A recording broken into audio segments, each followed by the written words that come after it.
I have my axe with me, right? Of course, I always have my axe with me. I wouldn't leave my house without my axe. I have my axe. I'm taking my axe out. I'm fucking Okay. ready for this shit. Okay. All right. And so you're basically holding the axe out and you're readying your action, meaning you're holding your action. If anyone comes, you're going to Yeah. take an attack.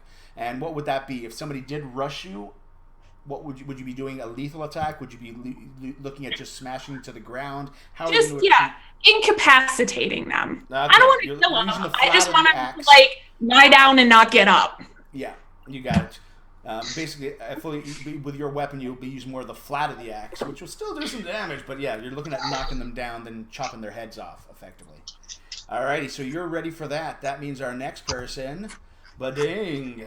Ah, I hear that thing now. I will never get a bading. Ah, everyone will get a bading one day. Don't worry. Just wait for your bidding. It's coming I for am you. the bading. But correct me if I'm wrong. There was 2 combatants involved initially, right? There were 2 on the main deck. One Yeah, on the was main sent down the stairs. Like, you were probably sitting there watching, and suddenly, did I just see what I just saw? She just pushed the one guy right down the stairs. The buddy was about to pull his weapon out, and suddenly the dwarf's down there going, waving his money pouch, and he's like, oh, money. And that guard's totally out of it right now. And Yeah. you don't see any other combatants, but the way Ilva is looking down the stairs, you think there's probably people down the stairs that she pushed that guy down or something, or she's just waiting for that guy to get back up again. But In that case, I draw my bow and watch for anyone else coming on to join into the current conflict. you got it. Now, you're holding your shot with a bow.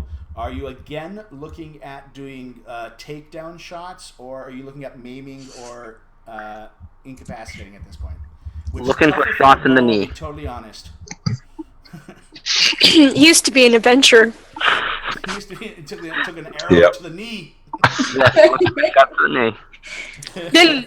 Then Wu Tang happened. Wu-Tang. So yeah, effectively you could take a penalty to your shots and actually try to aim lower, so your damage isn't, you're not doing as much damage. It'll be because unless you've got the special arrow tips for them, I think you've just got regular hunting arrow tips. Just the tip, though. Just the tip, yeah.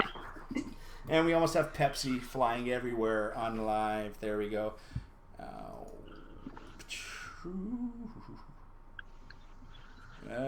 Cool. All right, I'm glad. I'm just doing a quick check on my chat. I'm sorry, guys, I'm ignoring you, but thank you, Sheila. It looks like you've got video back. That is good. I do apologize for anyone else that might be watching. All right, and we cut back. So you're readying a shot. That means the next person to go. Give a ding, siren. You are ready to go. What do you? Oh, I didn't get no ding. There was no bading. No, I'm gonna turn the sound up for that thing because I want my bading. It sounds like a Windows error to me. Yeah. Yeah, true. I don't have a place Yeah, when to I put heard it, it. I Is thought it something system crashed. I was like, shit, what's happening here? I have system sounds turned down. Maybe that's affecting it. Well, anyhow, Yeah. I don't get a bading, but anyhow, I am the bading, and that's all that matters here. Well, you know what? I think I'm gonna do what I do best. I'm gonna side with the lady first of all, because she's a hot mama jamma. And I'm gonna support her with all I can do, and I think I might maybe do some skill action to maybe throw off the guards, distract them, whatever we could do to get them off Miss Ela, and hot bitch with the axe. Miss Hot Axe chick. Axes get Eva gets me excited, and I wanna get on her good side. You're damn right. Girl. So what you would have to do, right now we don't have a map, but right now you'd be, with a move action, you can cover 30, and that will easily get you onto the boat and to where Ilva is. And Okay. And then you'd be standing near her, and you'd also be able to see what she sees, because right now... I'll be able to see all her ass. Okay. And so basically you move up, and as you move up, you've still got an action to do, and you do notice that there is a guard down below with a spear, a pot helm type of thing with little eye slots on it, and he's ready to he's come so up the adorable. And you don't hear the other noises though, because Elva was there from the beginning. She's aware of the other sounds that were made, but you just see one guy. Oh, it's just one guy. Okay, he's one guy. Is the guy still rolling on the ground with his nuts hurting from the time he got pushed down them stairs? Is he good? He's kind of doing that sprawl where you got like the helmet's over there, his weapons over there. He's got the one leg up the stairs. Okay. I think she's got him. I think I'm gonna pay attention to that other guard. I think I'm gonna distract him. And I got my diplomacy, and I got my charm, and I'd like to. I can't open boobs because it's the first date, but I definitely like to wink in his general direction and say, "How you living?" And then see if I can't get him off of Miss Ilva. But at the same time, I'm winking at her too. You know, I got two guys winking. Okay, so it didn't work. With your first time here, so effectively what you might be looking at doing is you're trying to disarm the situation by flirting with the guy coming up the stairs. Pretty much. Okay, and then in that case, what you want to do is to do a diplomacy check, which again, if you go to your skills, there'll be a little die icon that you can grab and roll.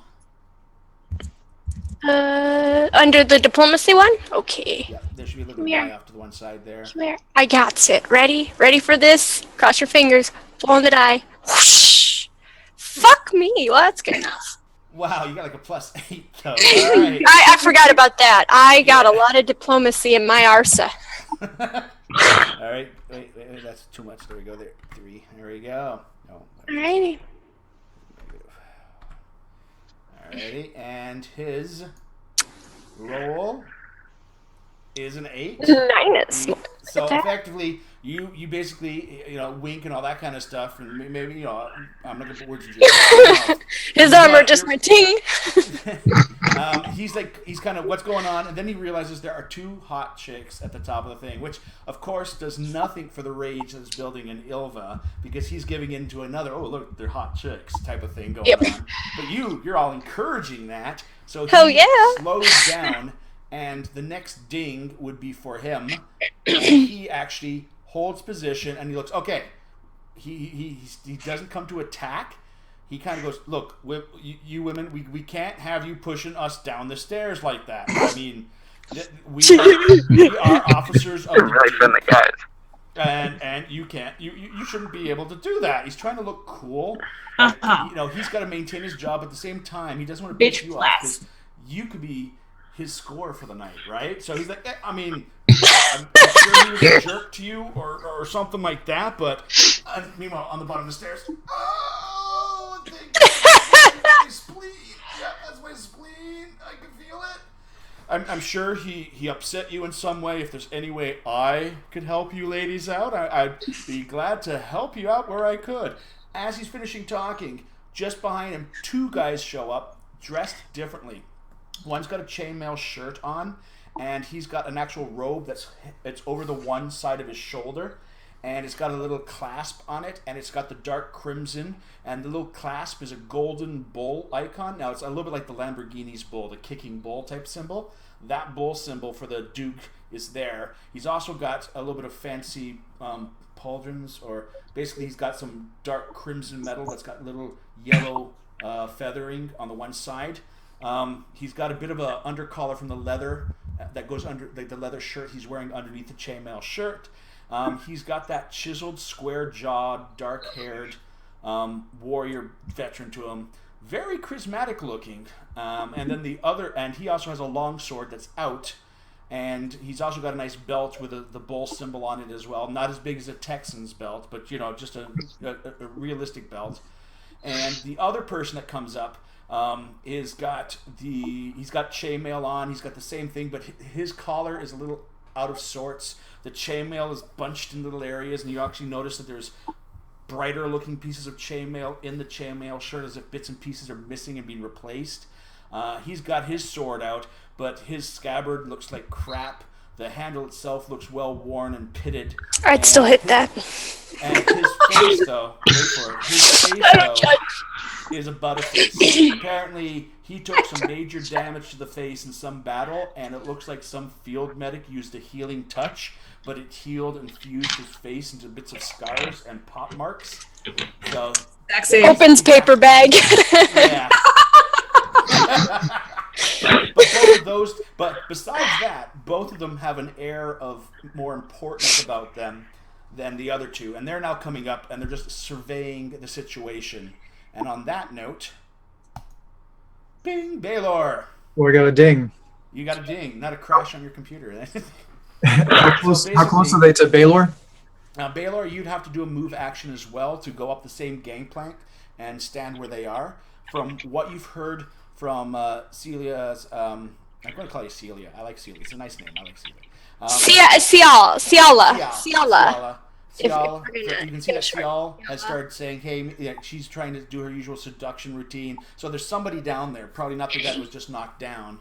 And you hear another voice kind of muffled, kind of saying, hey, I can look out, but that's all you're aware of. Okay. So you do a move to get there if you wanted to. And the other guard, mind you, is still looking at your money pouch that's standing there. It's like, so how much you going to pay me for this?